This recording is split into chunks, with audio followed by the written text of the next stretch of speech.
السلام علیکم dear reader and listeners, Urdu novels library میں آپ کا ڈھیر سارا ویلکم۔ رمز عشق by Noor Asif other episode کے ساتھ حاضر ہوئی ہوں۔ اگر آپ نے ابھی تک میرے اس چینل کو سبسکرائب نہیں کیا تو پلیز سبسکرائب کر لیں، لائک اینڈ شیئر کریں اور اپنی رائے کمنٹ باکس میں لازمی دیں۔ لمس جنون کا اینڈ ہو چکا ہے، رمز عشق بھی انشاءاللہ جلدی ختم کریں گے، لیکن اب یہ فی الحال کنٹینیو ہے تو اس کی 150 یا 160 ایپیسوڈز کر کے میں اس کو سٹاپ کر دوں گی، پھر دوبارہ سے کنٹینیو کروں گی جب یہ کمپلیٹ ہو جائے گا۔ چلیں جی، آپ کا ٹائم ضائع نہیں کرتے ہیں، چلتے ہیں ناول کی طرف۔ وہ اس کی عزت تھی، وہ کیسے اندھیری رات میں حویلی کا گیٹ عبور کر سکتی تھی۔ وہ دن کے اجالے میں اسے پورے پردے میں حویلی کے کھلے آسمان کے نیچے برداشت نہیں کر سکتا تھا۔ وہ رات کے اندھیرے میں اسے دھوکہ دیتے حویلی کا گیٹ عبور کر گئی۔ آخر اس نے یہ ہمت کیسے کی؟ وہ بھول گئی اس کا صرف پاکی سے بھرپور رویہ وہ پچھلے 2 گھنٹوں سے حویلی میں نہیں تھی، اسے خبر ہی نہیں تھی۔ وہ اس سے اتنا غفلت کیسے برت سکتا تھا؟ ارحام نے کتنے ہی مکے اس ٹریڈنگ پر جڑ دیے تھے، وہ پاگلوں کی طرح جگہ جگہ رک کے اسے تلاش کر رہا تھا۔ سفید سڑکوں کے علاقوں علاوہ وہاں اسے کچھ نظر نہیں آیا۔ ارحام جتنا تیش اشتعال میں تھا، اتنا ہی اس کا پورا وجود جیسے پسینے سے تر تھا۔ بخار کی حالت میں حویلی سے نکل آئی تھی۔ اس کے ساتھ راستے میں کچھ بھی ہو سکتا تھا، اس کے ذرا سے غصے میں اپنے ہوش گنوا دیتی تھی، اور اب بنا ڈرے حویلی سے باہر نکل آئی تھی۔ اگر راستے میں ہی کہیں بے ہوش ہو گئی یا اس کے ساتھ کچھ غلط ہو گیا تو؟ اس سے آگے کا سوچتے ہی اس کی اپنی روح کانپ رہی تھی۔ اگر وہ شاہ نواز کے ہاتھ لگ گئی تو؟ شاہ نواز کی گہری نظر تھی اس کی حویلی پر۔ اگر اسے ذرا بھی خبر ہو گئی کہ حور حویلی سے اس حویلی سے باہر اس ٹائم موجود ہے تو وہ اس تک رسائی حاصل کر لے گا۔ یہ سوچتے ہی ارحام خان زادہ کے ہاتھوں سے گاڑی کا کنٹرول چھوٹ رہا تھا۔ ارحام شاہ نواز کی ہوس زدہ بے باک نظریں یاد آئیں جو اس نے جرگے میں اس کے سامنے ہور پر گاڑی تھی۔ جب وہ ہور کو جرگے میں آئے ہوئے سب مردوں کے قدموں میں پھینکتے ہوئے چلایا تھا کہ اس کا کسی سے بھی نکاح کر کے رخصت کر دے۔ کس طرح سے ہراساں نظروں سے سب مردوں کو دیکھا تھا، کس طرح اس کا کوٹ اپنے گرد مضبوطی سے لپیٹا تھا۔ شاہ نواز کی ہوس زدہ نظروں سے گھبراتے ہوئے اس نے درید کے پیچھے چھپنے کی کوشش کی تھی۔ یاد کرتے ارحام کی گرفت اسٹیئرنگ پر مضبوط ہوئی۔ جرگے میں کیسے شاہ نواز نے ہور کے خوبصورت سراپے پر اپنی ہوس زدہ نظریں گاڑتے اس سے شادی کی خواہش کی تھی۔ ان ساتھ اس نے جو کچھ کیا، ایک کسی عمل پر اب تک وہ پچھتایا تھا۔ اس پر گھڑی شاہ نواز کی نظروں سے اسے اس وقت کوئی فرق نہیں پڑا تھا، مگر اب اس کی نظریں یاد کر کے اس کے خون میں شعلے بھڑک اٹھے تھے۔ شاہ نواز کے لفظ ارحام خان زادہ کو اپنی سماعتوں پر پگھلے ہوئے شیشے کی مانند محسوس ہو رہے تھے۔ داجی، میرا نکاح اس لڑکی سے کر دیں، فرشتے بانجھ ہے۔ اس لڑکی سے نکاح کے بعد مجھے اس سے اولاد مل جائے گی اور فرشتے کو ماں بننے کا سکھ۔ ارحام نے غصے سے بھڑکتے ہوئے اس ریلنگ پر اپنا ہاتھ زور سے مارا۔ وہ اچھی طرح جانتا تھا شاہ نواز اس بار بار حملے کیوں کروا رہا ہے۔ وہ اس سے گل کو طلاق لینے کا بدلہ نہیں لے رہا۔ اس جیسے بغیرت انسان کو کیا پتا اپنی بہن کے دکھ یا پھر اس کے ساتھ کی ہوئی زیادتی کے بدلہ لینے کا۔ وہ صرف ہور کی وجہ سے اس پر حملہ کروا رہا تھا تاکہ اسے مار کر کسی ہور تک رسائی حاصل کر سکے۔ وہ یقیناً ہور کا خوبصورت چہرہ سراپا بھول نہیں پا رہا تھا۔ کاش اس وقت وہ ہور کو ایسے جرگے میں نہ لاتا، ایسے مردوں کے قدموں میں نہ پھینکتا تو شاہ نواز کی غلیظ نظریں کبھی اس پر نہ پڑتی۔ وہ اب اس کا کھلا چہرہ کسی کے سامنے برداشت نہیں کر سکتا تھا۔ اکھڑے بالوں میں بغیر دوپٹے کے اس کا کوٹ خود میں لپیٹے ہوئے اس کی گرد اس دن سب مردوں کے سامنے تھی۔ ارحام نے غصے سے وہ سب سوچتے اپنی کنپٹی مسلی جہاں اسے تپش سی محسوس ہو رہی تھی۔ اس دن جب ہور اس کے ساتھ اسپتال گئی تھی، وہ اس کی حالت دیکھتے گارڈز کے بغیر چلا آیا تھا۔ شاہ نواز کو پوری خبر تھی ہور اس کے ساتھ اکیلی ہے، اس لیے اس نے اس پر حملہ کروایا، اور وہ گندی فطرت اسی دن سمجھ گیا تھا۔ اس لیے اس دن اس نے خود کو بچانے کی کوشش کی تھی تاکہ ہور سیف رہے۔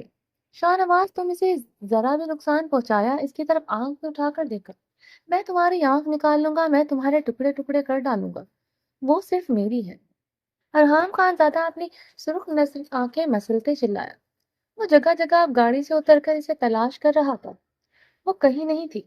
ارحام نے موبائل نکالتے ہوئے اپنے گارڈز کو فون کرتے یہاں کا چپا چپا چھاننے کو کہا، اسے ہر جگہ تلاش کرو، چاروں طرف پھیل جاؤ۔ شاہ نواز اس وقت کہاں ہے، مجھے پتا کر کے بتاؤ۔ ارحام اپنے پرسنل گارڈ کو ہدایت دیتا گاڑی کی طرف تیزی سے بڑھا۔ اس پر لمحہ لمحہ بھاری پڑ رہا تھا، وہ کسی مصیبت میں نہ ہو، وہ بے پردہ نہ ہو۔ اس کی رگوں میں خون کی جگہ اب لاوا ابل رہا تھا۔ گاڑی میں بیٹھتے اس نے گاڑی سٹارٹ کرتے ایک بار پھر سے سفید سڑکوں پر دوڑائی۔ بہت برا کیا ہے تم نے اپنے ساتھ؟ تم پر جو میں رحم دکھا رہا تھا وہ آج ختم۔ ایک دفعہ مل جاؤ۔ تمہارا ایک ایک پل اب بند کمرے میں گزرے گا۔ آج کے بعد تم اس کمرے سے نکلی بھی تو نکلنے کو بھی ترسو گی۔ مجھ سے بچنے کے لیے تم میری قید سے بھاگو گی۔ اب تمہیں بتاؤں گا میرا روپ اصل میں کیا ہے۔ تمہارے جسم پر بربریت کے ایسے نشان چھوڑوں گا کہ تم آئینے میں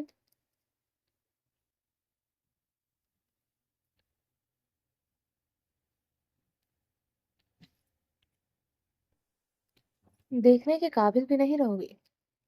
تمہارا خوبصورت چہرہ میں بگاڑ کر رکھ دوں گا۔ اگر کسی بھی کتے کی ہوس کے زیادہ تم نظر پر اگر کسی بھی کتے کی ہوس زیادہ نظر تم پر پڑے۔ ارحام ہور کا خوبصورت چہرہ یاد کر کے غرایا۔ ارحام غصے سے پاگل ہو رہا تھا۔ وہ آدھی رات اس قہر برساتی سردی اور برف باری میں نکل آئی تھی۔ کوئی بھی تو نہیں تھا اس کا، اس کے سوا۔ پھر کیا سوچ کر وہ حویلی سے نکلی تھی؟ اپنی عزت کی پرواہ نہیں کی۔ اس کی عزت کی تو پرواہ کر لیتی۔ یہ کیسی سزا دی تھی اس نے؟ ایسے جیتے جیتے وہ زندہ زمین میں جیسے گڑ گئی تھی۔ اس سے بچ کر کہاں جانا چاہتی تھی؟ اس حیوانیت بھری دنیا کا اسے نہیں پتا تھا۔ اس رات مردان کی سڑکوں پر وہ کسی سے بچ کر بھاگ رہی تھی اور وہ اپنے محرم سے بچ کر حویلی سے بھاگ نکلی۔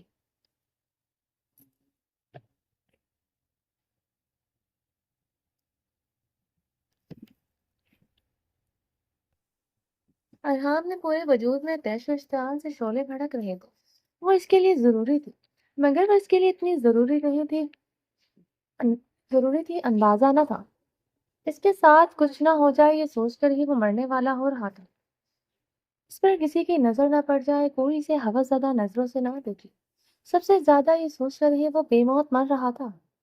وہ اس کے لیے پوزیسو تھا، مگر اس حد تک تھا وہ اسے آج اندازہ ہوا تھا۔ ارحام نے غصے سے گاڑی کی سپیڈ بڑھائی۔ گاڑی اونچے نیچے راستوں اور سڑکوں پر برف کی وجہ سے پھسل رہی تھی۔ ارحام خان زادہ کے ہاتھوں سے کسی بھی وقت گاڑی کا کنٹرول نکل جانا تھا، تو گاڑی سمیت کسی بھی وقت گہری کھائی میں گر سکتا تھا۔ اسے اس وقت اپنی موت کی بھی پرواہ نہ تھی۔ پرواہ تھی تو صرف اس کی عزت کی، جو اس کی عزت تھی۔ یہ تو طے تھا وہ آج اس نازک وجود کو چھوڑنے کا ارادہ نہ رکھتا تھا۔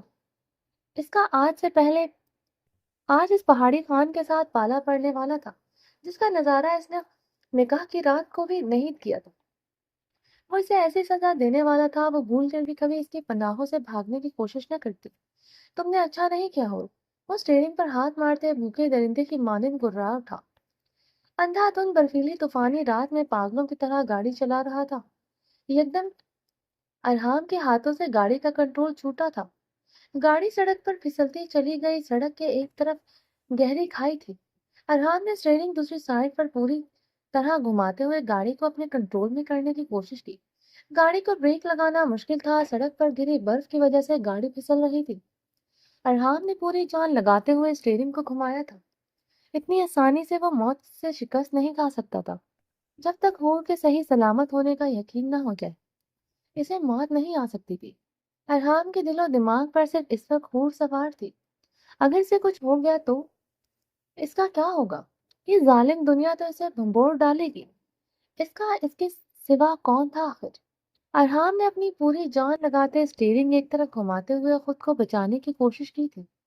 گاڑی دوسری طرف گھنے درختوں کے جھنڈ سے جا ٹکرائی تھی۔ گاڑی بہت زور سے سڑک کی دوسری طرف ٹکرائی تھی، جہاں پہاڑ اور درخت تھے۔ گاڑی شاید شدید قسم کا جھٹکا لگنے سے رک گئی۔ ونڈ اسکرین کا شیشہ تڑک اٹھا تھا۔ جھٹکا اتنا شدید تھا کہ ارحام کا سر ونڈ اسکرین سے جا ٹکرایا تھا۔ ارحام کے ماتھے پر گہرا زخم تھا، جہاں سے خون کی لکیریں بہہ رہی تھی۔ ارحام نے گہرے سانس بھرتے ٹشو سے اپنے ماتھے کا زخم صاف کیا، گاڑی دوبارہ سٹارٹ کرتے گاڑی بیک پر لی۔ وقتاً ارحام کا فون رنگ ہوا۔ ارحام نے فون اٹھاتے کان سے لگائے گاڑی بیک کی طرف لیتے گاڑی کو موڑا تھا۔ بولو کیا کہنا ہے؟ فون پر خاموشی محسوس کرتے ہوئے وہ پوری قوت سے چلا اٹھا۔ اس وقت اس کا پوری دنیا کو آگ لگانے کو کر رہا تھا۔ فون پر گلزیر خان تھا، جس کی ذرا سی لاپرواہی کی وجہ سے اس کی حویلی سے باہر چلی گئی تھی، اور اگر کچھ دیر اور نہ ملتی وہ یقیناً گلزیر خان کے سینے میں اپنی پسٹل کی تمام گولیاں اتار دیتا۔ خان صاحب، میں نے ابھی CCTV چیک کیے ہیں، چھوٹی بیوی باہر نہیں نکلی۔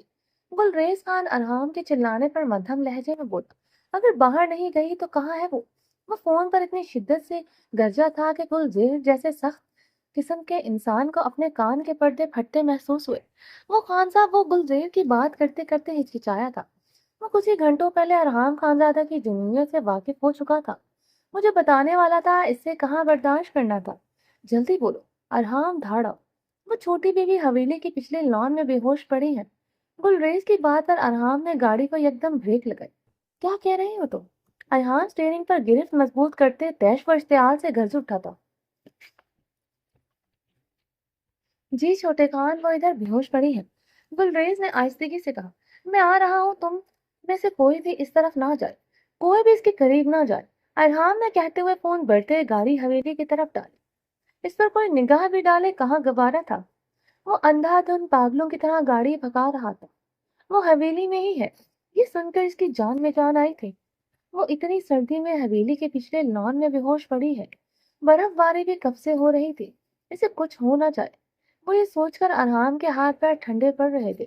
وہ اس وقت حویلی سے دور تھا، مگر اس سے کوئی ملازم یا حویلی کا ہی کوئی مرد ہاتھ لگائے ارحام کو یہ گوارا نہ تھا۔ ارحام نے موبائل پکڑتے امینا خانم کا نمبر ڈائل کیا، جو آف چاہ رہا تھا۔ ارحام نے جھنجھلاتے ہوئے فون ڈیش بورڈ پر پٹخ دیا۔ ارحام نے گاڑی کی سپیڈ خطرناک حد تک بڑھائی۔ وہ جلد از جلد اس تک پہنچنا چاہتا تھا۔ وہ غصہ اور اشتعال خود پر آ رہا تھا۔ اب وہی غصہ اشتعال خود پر آ رہا تھا۔ اس کے دماغ میں کیوں نہیں آیا وہ حویلی میں ہی کہیں ہو سکتی ہے۔ وہ جتنا اس سے ڈرتی تھی، اس کی غیر موجودگی میں بھی حویلی سے قدم باہر نکالنے کا سوچ نہیں سکتی تھی، کجا کہ وہ اس کی موجودگی میں ایسا قدم اٹھاتی۔ ارحام نے جبکہ جبڑے بھینچے ہوئے گاڑی کی سپیڈ اور تیز کی۔ وہ 1.5 گھنٹے سے مسافت 20 منٹ میں طے کر چکا تھا۔ وہ پاگلوں کی طرح ڈرائیو کرتے حویلی پہنچا تھا۔ گاڑی کے ہارن پر گلریز خان نے جلدی سے گیٹ کھولا۔ ارحام سے اترتا تیزی سے حویلی کے پچھلے لان کی طرف بھاگا تھا۔ برف کی چادر پر اس کا سیاہ آنچل پڑا اسے دور سے ہی نظر آ گیا۔ وہ لمحے کے ہزارویں حصے میں اس تک پہنچا۔ وہ ہوش و خرچ سے بیگانہ لان کے سرسبز گھاس پر جو برف کی چادر سے سفید ہو چکی تھی، وہاں پر بے سود پڑی تھی، سیاہ آنچل سے سر سے ڈھلکا ہوا تھا۔ وہ براؤن سلکی بال چہرے اور لان میں زمین پر بکھرے تھے۔ ارحام نے تیزی سے اس کی طرف بڑھتے اس کے ٹھنڈے نیلے پڑتے وجود کو اپنی باہوں میں بھرتے شدت سے اپنے سینے میں بھینچا۔ وہ برف سے بھی زیادہ ٹھنڈی تھی۔ ارحام کے گھٹنوں کے بھل زمین پر بیٹھتے اس کے وجود کو اپنے سینے سے لگائے ہوئے تھے۔ ارحام نے ذرا سا خود سے الگ کرتے دیوانوں کی طرح اس کے بالوں اور اس کے چہرے پر سے برف صاف کی۔ وہ اس کے ٹھنڈے سفید چہرے پر اپنے ہاتھ نرمی سے پھیرنے لگا۔ اس کے ہونٹ نیلے پڑ رہے تھے۔ یہ دیکھتے پھر سے پاگلوں کی طرح اسے اپنے سینے میں سما گیا تھا، جیسے اس کے بدن کو گرمائش پہنچا رہا ہو۔ ارحام نے اپنے سینے میں سماتے اس کی دھڑکنیں چیک کرنے کی کوشش کی، جو بہت مدھم چل رہی تھی۔ وہ جلدی سے اپنی باہوں میں اٹھائے حویلی کے پچھلے لان کی طرف کھلتے دروازے کی طرف بڑھا۔ اس کے مضبوط مردانہ قدموں کی واضح لڑکھڑاہٹ تھی۔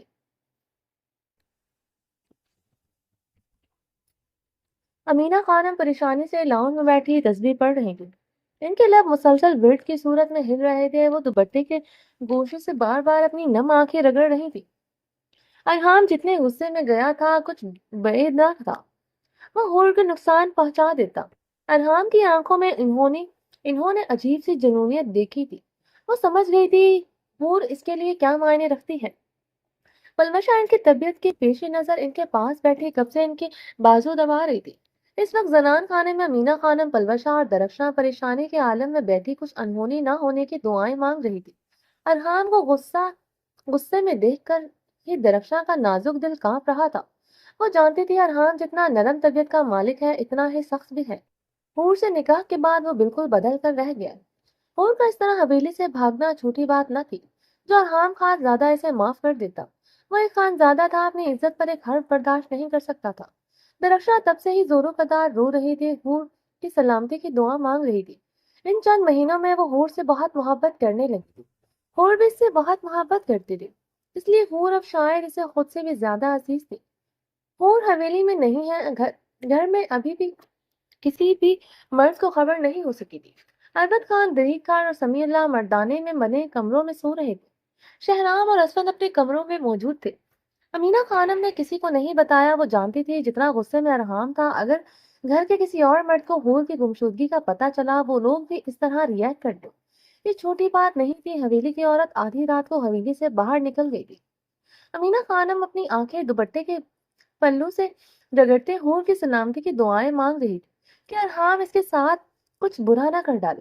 امینہ خانم کا دل سوکھے پتے کی مانند کانپ رہا تھا۔ معاذ ارحام حور کو باہوں میں اٹھائے زنان خانے میں داخل ہوا تھا۔ امینہ خانم جلدی سے صوفے سے اٹھی تھی۔ درخشاں بےتابی سے ارحام کی طرف بڑھی۔ کیا ہوا لالا بھابی کو؟ درخشاں نے پاس جا کر روتے ہوئے پوچھا۔ دور رہو حور سے تم۔ ارحام نے اسے آگے بڑھتے دیکھ کر سرخ آنکھوں سے گھورا۔ درخشاں سہمتے ہوئے وہیں پر رک گئی تھی۔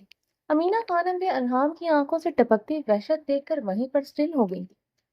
سارا دن تم حور کے ساتھ ہوتی ہو، وہ بخار کی حالت میں پچھلے لان کی طرف چلی گئی، تمہیں خبر ہی نہیں ہو سکی۔ آئندہ حور کے قریب بھی مجھے نظر مت آنا، دفع ہو جاؤ میری نظروں سے سامنے سے۔ درخشاں ارحام کے غصے سے گھبراتے ہوئے اپنے آنسو صاف کرتے نظریں چکا گئی۔ ارحام درخشاں پر قہر بھری نگاہ ڈالتے اپنے کمرے کی جانب بڑھ گیا۔ ارحام نے کمرے میں داخل ہوتے ہی حور کی نازک مخملی وجود کو بہت نرمی سے بیڈ کے درمیان لٹایا۔ سفید چہرے پر نیلے رنگ کی آمیزش شامل تھی، ہونٹ نیلے پڑ رہے تھے، اس کا بدن بھیگا ہوا تھا۔ ارحام نے اس کے وجود سے چادر علیحدہ کی جو بھیگ چکی تھی۔ حور کے تمام ہی کپڑے تقریباً بھیگ چکے تھے۔ ارحام نے دروازہ بند کرتے کمرے کا سینٹرل ہیٹر آن کیا۔ اس کے بھاری قدموں کا رخ ڈریسنگ روم کی جانب تھا۔ ڈریسنگ روم سے حور کے لیے ایک گرم سوٹ نکال کر لاتے وہ اس بے ہوش وجود کی طرف بڑھا جو اس طرح بے سود پڑی تھی کہ اس کی جان نکل رہی تھی۔ ارحام نے بیڈ پر بیٹھتے اسے کمر سے تھامتے اسے اوپر اٹھایا تھا۔ بہت احتیاط اور نرمی سے وہ حور کے کپڑے چینج کر رہا تھا۔ یہ پہلی مرتبہ تھا وہ اسے کانچ کی گڑیا کی مانند چھو رہا تھا، جیسے ذرا سی ٹھیس لگنے سے وہ ٹوٹ ہی نہ جائے۔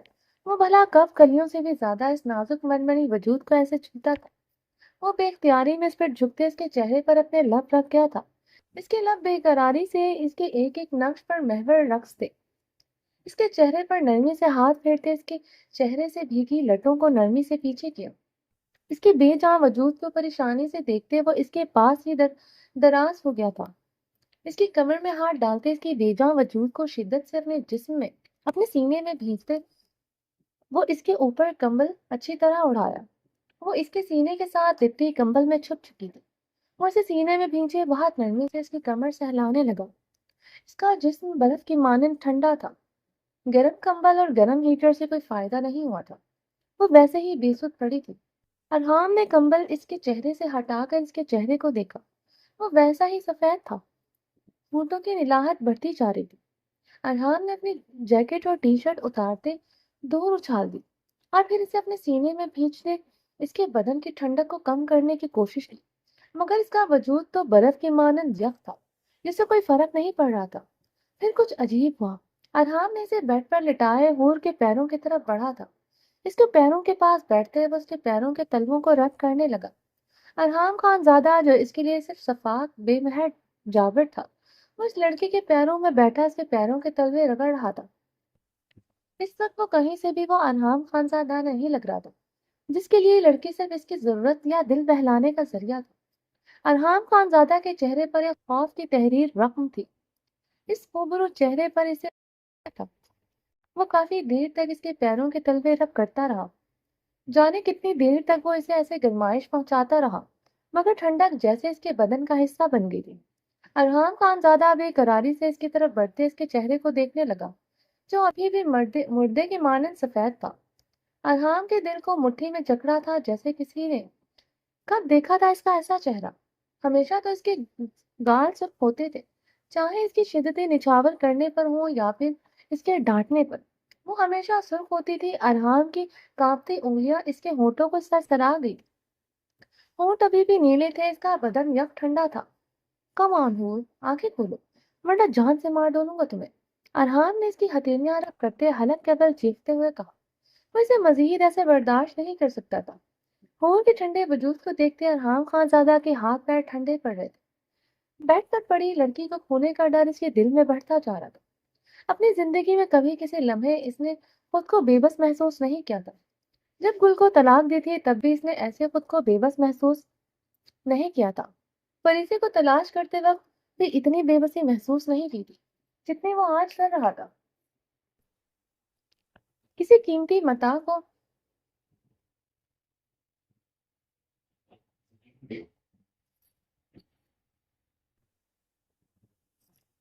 کسی قیمتی متاع کو کھونے کا احساس اس کی رگو جاں میں اتر رہا تھا۔ ارحام اب بے قراری سے اس کے چہرے پر جھکا۔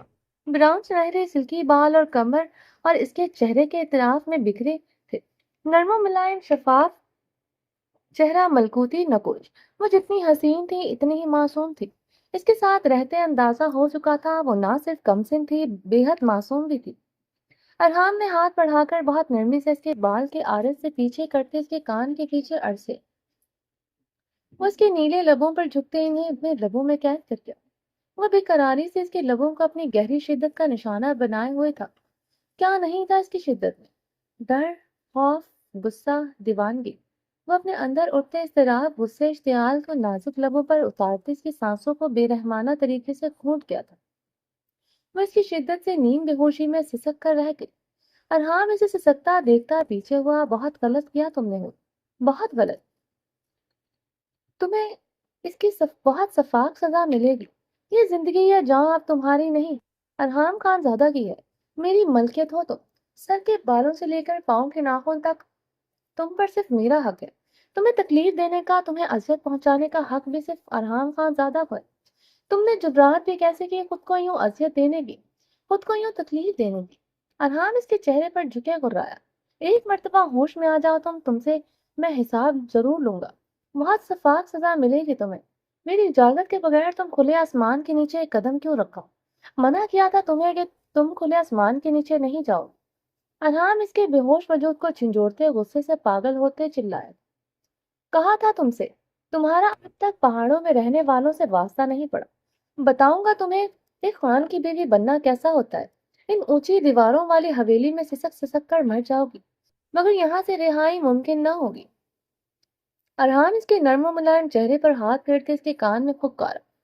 لیکن اب ایک چیز کا اضافہ کر لو، سمجھ لو میری بات۔ تمہیں تو اب میں مرنے بھی نہیں دوں گا۔ تمہاری سانسوں پر بھی میرا حق ہے، صرف میرا۔ تمہیں اب تاعمر میری پناہوں میں رہنا ہوگا۔ میرا جنون، میری شدتیں برداشت کرنی ہوں گی۔ اس کے کان کی لو کو دانتوں سے کاٹتا گھرایا۔ ریموٹ سے کمرے کی لائٹس بجھاتا وہ اس کے اور اپنے درمیان پردے ہٹاتا چلا گیا۔ اس کے لبوں کو اپنے لبوں میں قید کرتے وہ اپنی تمام شدتیں اس میں انڈیلتے چلا گیا۔ بھیگتی رات میں آج بھی ارحام کی شدتیں عروج پر تھیں۔ اس کا ٹھنڈا نازک بے ہوش وجود ارحام کی پناہوں میں آہستہ آہستہ زندگی کی طرف آ رہا تھا۔ اسفندیار بیڈ پر الٹا لیٹا گہری نیند سو رہا تھا۔ کمرے میں نیم اندھیرا چھایا تھا۔ کمرے میں ہلکی ہلکی پھٹر پھٹر سے اس کی آنکھ کھلی تھی۔ یہ آوازیں اسفندیار خان کی طبیعت پر کافی ناگوار گزری تھی۔ وہ تھوڑی دیر پہلے ہی تو سویا تھا۔ وہ دراز کر چوڑے کسرتی ورزشی جسم کا مالک تھا۔ صوفے پر نہ سونا اس کے لیے کافی مشکل تھا۔ عابر صبح فجر کی نماز پڑھنے کے لیے اٹھی تھی تو وہ بیڈ پر آ کر سو گیا۔ اسفند نے مندی مندی آنکھیں کھولتے اپنے موبائل کی اسکرین پر نظریں دوڑائی جہاں صبح کے 7 بج رہے تھے۔ اسفند نے سیدھے ہوتے کمرے میں نظریں دوڑائیں۔ وہ اپنے موبائل کی ٹارچ آن کی ڈریسنگ مرر کے سامنے کھڑی تھی۔ سفید یونیفارم پہنے ہوئی تھی، تازہ تازہ شاور لیا ہوا تھا۔ اس کے سنہری بالوں سے پانی ٹپک کر پشت کو بھگو رہا تھا۔ وہ گیلے سنہری الجھے ہوئے بالوں میں بہت بے دردی سے برش کر رہی تھی۔ یہ سب بہت عجلت میں کر رہی تھی، اس لیے شاید وہ عجلت میں گیلے بدن پر ہی یونیفارم پہن کر آئی تھی۔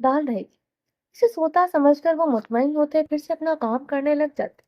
وہ پوری کوشش کر رہی تھی کمرے میں ذرا سا بھی کھٹکا نہ ہو. یقیناً وہ اس سے چھپ کر کالج جا رہی تھی. اس نے جلدی جلدی برش کرتے ڈریسنگ ٹیبل پر رکھا تھا. وہ ہڑبڑاہٹ میں زمین پر گر گیا تھا. عابر نے سینے پر ہاتھ رکھے گہرے سانس مسکراہٹ دبائے بھرتے پلٹ کر اسفن کی طرف نگاہ کی. اسفن اپنی آنکھیں بند کر گیا تھا. وہ اطمینان کا سانس خارج کرتے رخ پلٹ گئی تھی. وہ اب مرر میں دیکھتے دھڑکنوں کے مقام پر ہاتھ رکھے گہرے سانس بھر رہی تھی. اسفن اسے ایک تک دیکھے گیا. اس کے نشیب و فراز میں ہلچل اسفن کے دل و دماغ میں طغیانی برپا کر گئی تھی.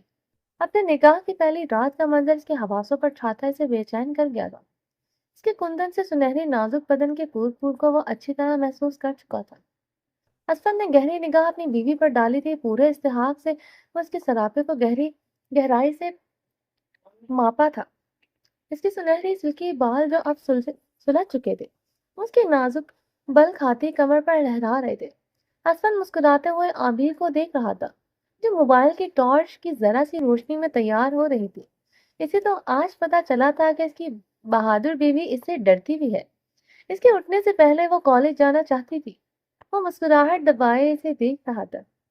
وہ بالکل ٹین ایج لڑکیوں کی طرح معصوم سی حرکتیں کر رہی تھی. اسفن کے لبوں پر مدھم سے مسکراہٹ چھائی. وہ بھی 19 کی نہیں ہوئی تھی. ٹین ایج ہی تو تھی. اسفن یہ سوچ کر اب گہرا مسکرایا تھا. خود پر ڈھیر سارا پرفیوم چھڑکنے کے بعد وہ مرر میں دیکھتے ہوئے اب اپنے لبوں پر لپسٹک لگا رہی تھی. اسفن اب چونکا تھا. وہ کالج جا رہی تھی اور اتنا تیار ہو رہی تھی. اسفن نے سرد نگاہ اس کے حلیے پر ڈالی. پورا یونیفارم پشت سے بھیگا ہوا تھا جو سینے سے بھی بھیگا ہوا تھا جس کے باعث اس کے دودھیا پرس اور اس کے خد و خال بھی قمیض سے عیاں ہو رہے تھے. عابر نے سفید دوپٹہ پاس پڑی چیئر سے اٹھائے سینے پر اچھی طرح پھیلایا.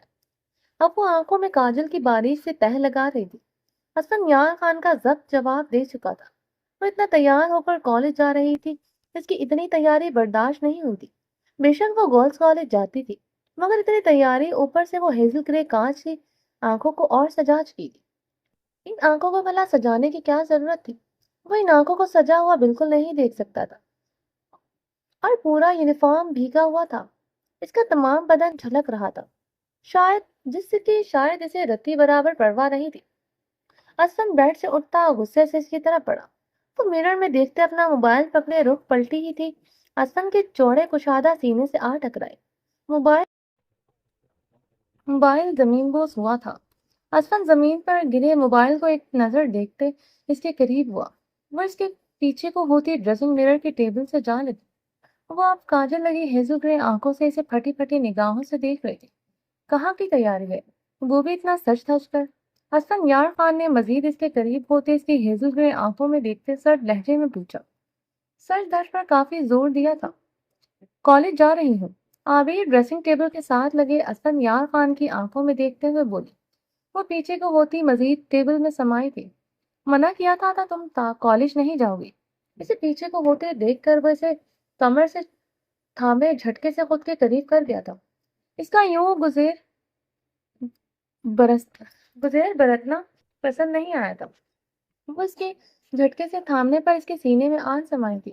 اس کے بدن سے اٹھتی بھینی روح پر وہ خوشبو سے وہ پاگل ہو سا ہوا تھا. اس نے بھی آج سے کہا تھا کہ میں کالج ہر حال نہیں جاؤں گی. عامر اپنی ہلز میں آنکھیں حسن یار خان کی نیلی آنکھوں میں گاڑتے ہوئے بولی. ان نیلی سحر زدہ آنکھوں نے کس طرح اس پر جادو کیا تھا وہ وہی جانتی تھی. حسن یار خان کے بدن سے اٹھتی اسٹرانگ مردانہ خوشبو اسے اپنے حواسوں پر طاری ہوتی محسوس ہوئی. وہ ایک ٹک اس جادوگر کو دیکھی جا رہی تھی جو اس کا سب کچھ لوٹ کر لے گیا تھا. دونوں ایک دوسرے کی آنکھوں میں آنکھیں ڈالے دیکھ رہے تھے. عابر نم زدہ نگاہوں سے اس کی نیلی آنکھوں میں دیکھ رہی تھی. وہ شعلہ بار نگاہوں سے اس کی ہیزل گرے آنکھوں میں کاجل سجا دیکھ کر. یہ کاجل اسے ان آنکھوں میں زہر لگ رہا تھا کیونکہ ان میں کاجل لگانے کے بعد وہ اور قاتلانہ ہو چکی تھی. کالج اتنا تیار ہو کر جاؤ گی؟ اسفن اس کی کمر پر دباؤ ڈالتے اب کی باہر گھبرایا تھا. نظریں اب اس کے گلابی لپسٹک سے سجے ہونٹوں پر تھی. گرلز کالج ہے سب لڑکیاں اتنا ہی تیار ہو کر آتی ہیں. عابر نے اب کی بار بھی اس کی آنکھوں میں دیکھتے کہا. وہ کم ہی اس کے سامنے اپنی نظریں چکاتی تھی. ہمیشہ اس کی آنکھوں میں آنکھیں ڈالے باتیں کرتی تھی. ابھی وہ پلکیں جھپکائے اس کی آنکھوں میں دیکھ ہی رہی تھی کہ اسفن کے یوں دیکھنے پر جھنجھلا گیا تھا۔ عابر کے دل کی دھڑکنیں اسے اپنے کانوں میں بجتی سنائی دے رہی تھیں۔ اس کی حصار میں اس کی شفاف آرز دب کر انار ہو رہے تھے، مگر وہ اپنی نظریں نہیں جھکا رہے۔ اسفن یار خان کو اتنا اعتماد سخت زہر لگتا تھا۔ وہ ہیزل گرے کانچ سی آنکھیں تو اسے نکاح کی رات کو بھی سخت زہر لگی تھی، جب اس کے تھپڑ مارنے پر وہ شدت سے بھیگ اٹھی تھی۔ ان میں غم اضطراب بے یقینی پھیلی تھی، مگر چھکی نہیں تھی۔ وہ ایسے ہی اس رات بھی اسے ایک ٹک دیکھے جا رہی تھی۔ اتنا اچھا تیار ہو کر آتی ہے لڑکی۔ اسفن نے تنزیہ لفظ چباتے ہوئے اس کا دوپٹہ کھینچ کر اتارا تو عابر نے سرخ ہوتے غصے سے اسفن کو دیکھا تھا۔ مجھے ان شعلہ اگلتی آنکھوں سے دیکھنے کے بجائے ذرا نظریں جھکا کر خود کو دیکھ لے، یقیناً یہ آنکھیں شعلہ اگلنے کے بجائے شرم سے چھپ جائیں گی۔ اسفن نے تنزیہ نگاہوں سے اس کے گیلے بدن پر ڈالتے اس کا رخ موڑے اسے ڈریسنگ مرر کے سامنے کیا، ساتھ ہی پاس لگے سوئچ بورڈ کی طرف ہاتھ بڑھا کر لائٹ آن کی۔ کمرے میں پھیلی دودھیا تیز روشنی میں عابر کا کندن سراپا ڈریسنگ مرر کے سامنے دمک اٹھا تھا۔ عابر ڈریسنگ مرر میں خود کے سراپے پر نگاہ ڈالتے اب کی بار نظریں چکا گئی تھی۔ بھیگے یونیفارم میں سب کچھ تو آیا تھا، اوپر سے اسفن یار جن نگاہوں سے اسے گھور رہا تھا، اس کے شفاف آرز مزید دہکتا تندور بنے تھے۔ پلکوں کی گھنی جھالر اب سرخ آرز پر سجدہ زیر تھی۔ اپنے گھنے سنہرے بالوں کو بنا خشک کیے اس نے یونیفارم سے تن کیا۔ گیلے بالوں سے ٹپکتا پانی اسے اچھا خاصا بھگو چکا تھا۔ وہ اپنے بیگ پر کھڑے اسفن یار خان کو دیکھتے وہاں سے کتراتے ہوئے جانے لگی۔ وہ اس کی راہ میں حمائل ہوتے اس کی راہ فرار کے تمام راستے مسدود کر چکا تھا۔ مجھے تمہارے کالج جانے پر کوئی اعتراض نہیں ہے، تمہیں کالج کے ساتھ اپنی ذمہ داریاں بھی نبھانی ہیں، ان میں کوتاہی میں برداشت نہیں کر سکتا۔ وہ سب کے بڑھ کر مجھے مورے کی طرف سے تمہاری کوئی شکایت نہیں ملنا چاہیے۔ انہیں آگے سے تم سے بہت شکایت ہے، ان کا ہر کام تمہاری ذمہ داری ہے، کوشش کرو انہیں تم خوش رکھو۔ بابرک کے جانے کے بعد وہ تلخ ہو چکی ہے، تمہارے ساتھ ان کا تلخ ہونا جائز بھی ہے۔ انہوں نے اپنا بیٹا اور میں نے اپنا بھائی کھویا ہے، اور تمہیں دیکھنے کے بعد کھونے کا یہ احساس زیادہ بڑھ جاتا ہے۔ اسفن اس کی ہیزل گرے آنکھوں میں اپنی سرد نگاہیں گاڑے مخاطب تھا۔ یکدم بابرک کا چہرہ نظروں میں سمایا تھا۔ اسفن یار خان کی نیلی آنکھیں سرخ ہوئی۔ زران خان زادہ کے زہریلے الفاظ سماعتوں میں گونجے تھے۔ بابرک کی موت نہ صرف اس حویلی کے لیے بلکہ عابر کی زندگی میں بھی سکون لے کر آئی ہے۔ اگر بابرک زندہ رہتا تو عابر شاید اس طرح سولی پر لٹکی رہتی۔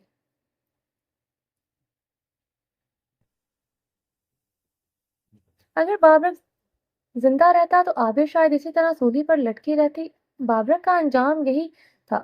اچھا ہوا اسے فیروز نے مار دیا۔ یہ لفظ نہیں نوکیلے بھالے تھے جو اسفن یار خان کے دل کو ہر ٹائم فگار کر رہے تھے۔ اس کے بھائی جیسے دوست نے اس کے بھائی کو مار دیا، صرف اپنی بہن کو اس رشتے سے بچانے کے لیے جو بابرک سے نکاح کی صورت میں اسے سولی پر لٹکائے ہوئے تھا۔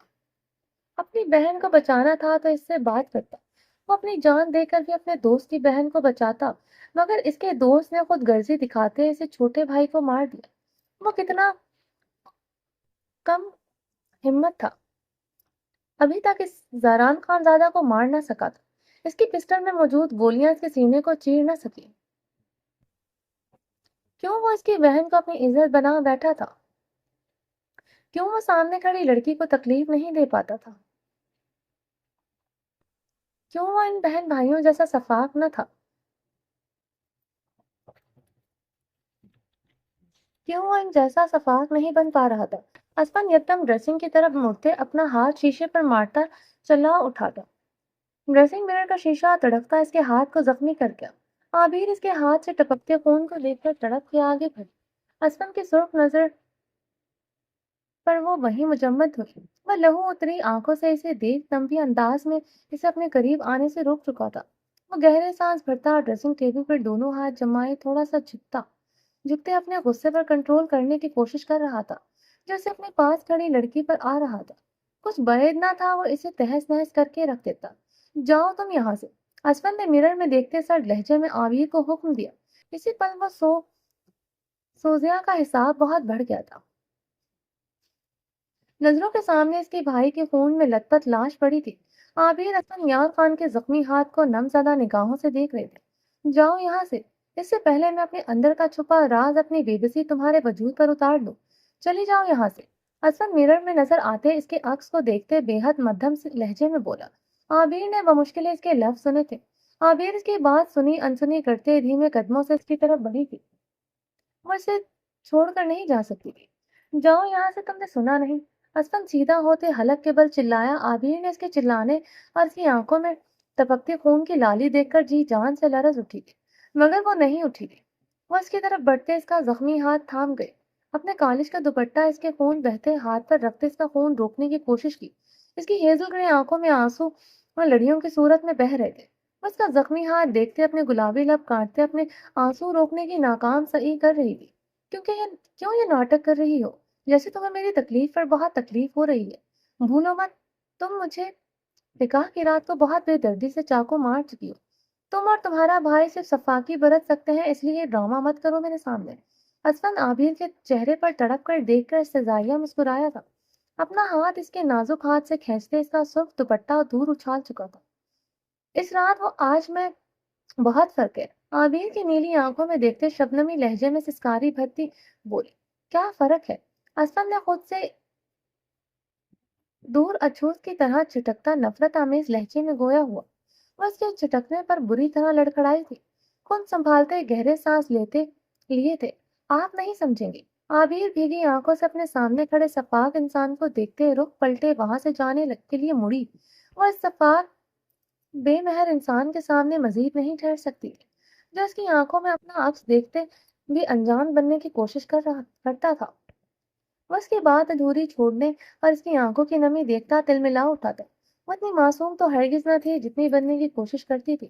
اسفن ایک دم اسے کمر سے جکڑے دیوار میں پٹک چکا تھا۔ اسفن نے اتنی بے دردی سے دیوار میں پٹکا تھا کہ اس کی کمر میں شدید درد نے سرایت کیا تھا، جسے وہ لب کچلتے برداشت کر گئی تھی، مگر آنکھیں اس کے دیے ہوئے درد سے شدت گریہ سے گلابی ہوتے چھلکنے کو بےتاب تھے۔ میں سب سمجھتا ہوں۔ تمہیں لگتا ہے کہ تم اپنی معصومیت سے، اپنی خوبصورتی سے، اپنے ان جھوٹے آنسوں سے میری محبت، میری قربت حاصل کر پاؤ گی تو یہ تمہاری بھول ہے۔ تمہارا بھائی تاعمر سولی پر لٹکانے سے بچانا چاہتا تھا، اب میں تمہیں لٹکاؤں گا سولی پر، انتظار کی سولی پر۔ وہ اس کی بھیگی آنکھوں میں دیکھتا صفاقی سے مسکرایا۔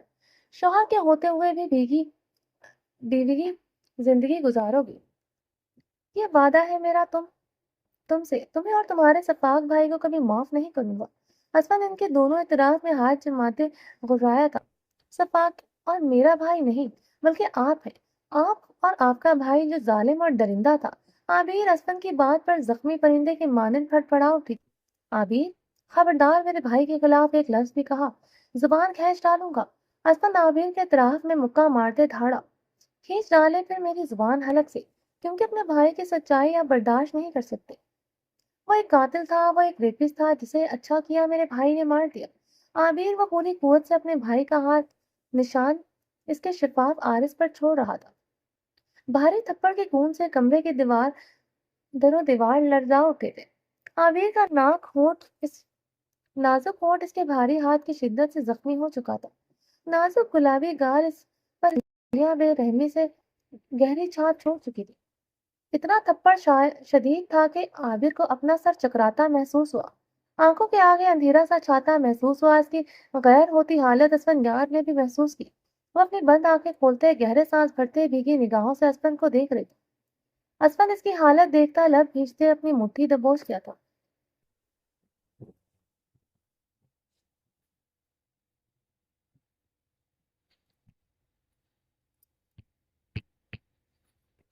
عابر کے نازک سوجے ہوئے گال کو دیکھتے اس کا ہاتھ بے اختیار اس کے زخمی ہونٹ کے کنارے پر آن ٹھہرا جہاں سے خون رس رہا تھا۔ عابر اس کا ہاتھ چھٹکتے سے اسے دونوں ہاتھوں سے دور دھکیلتی ڈریسنگ روم کی جانب بڑھ گئی تھی۔ وہ کافی دیر تک وہیں پر پتھر بنا کھڑا رہا، نظریں بے اختیار ڈریسنگ روم کے بند دروازے کی طرف اٹھی تھی۔ اسفن نے پوری قوت سے اپنا زخمی الٹا ہاتھ دیوار پر دے مارا۔ خون کی چھینٹیں اڑتے ہوئے اسفن کے چہرے پر اڑی تھی، جنہیں وہ اپنے ہاتھ سے صاف کرتا دھاڑ سے کمرے کا دروازہ کھولتے باہر نکل گیا۔ ارحام بلیک شلوار قمیض میں ملبوس ڈریسنگ مرر کے سامنے کھڑا، خود پر پرفیوم چھڑک رہا تھا۔ بہاریں واش روم سے شاور لے کر نکلی تھی، پرپل کلر کی گرم فراک جس پر سینے سے گہری چنٹیں پڑی تھی ملبوس تھی۔ بہاریں نے بھیگی نگاہوں سے گھورتے ہوئے شہرام کی چوڑی پشت کو دیکھا۔ وہ رات بھر اپنی پناہوں میں اسے آزادی بخشتا نہ تھا۔ وہ شاور لے کر فجر کی نماز پڑھ کر سوئی تھی، 3 گھنٹوں کی بمشکل نیند لی تھی۔ شہرام کی بے باک شدتوں سے پھر سے نیند سے جگا دیا تھا۔ بہاریں نے جلتی بھیگی آنکھوں سے مرر میں نظر آتے شہرام کے عکس کو دیکھا۔ سرخ سفید رنگت، تیکھی ستوان اٹھی ہوئی ناک، انابی لب جس پر تراشیدہ مونچھیں۔ ان میں کوئی شک نہیں تھا وہ مردانہ وجاہت کا عالی شاہکار تھا، مگر اس کی ساری خوبیوں کے آگے ان کا ان پڑھ ہونا بہارے کو اس طرف بڑھنے نہ دیتا تھا۔ اسے شدت سے خواہش تھی کہ اس کا ہم سفر پڑھا لکھا ہو، کسی اعلیٰ پوسٹ پر ہو۔ شہرام اعلیٰ پوسٹ پر نہ سہی، کاش پرائیویٹ ہی بی اے کر لیتا، میٹرک کیا وہ بھی اسی گریڈ سے۔ بہارے کی آنکھیں جلنے لگی تھی۔ چلیں جی، باقی کا نیکسٹ ایپیسوڈ میں کنٹینیو کریں گے۔ اگر آپ نے ابھی تک میرے اس چینل کو سبسکرائب نہیں کیا تو پلیز سبسکرائب کر لیں، لائک اینڈ شیئر کریں اور اپنی رائے کمنٹ باکس میں لازمی دیں۔ چلیں جی، اپنا ڈھیر سارا خیال رکھیے گا۔ اللہ حافظ۔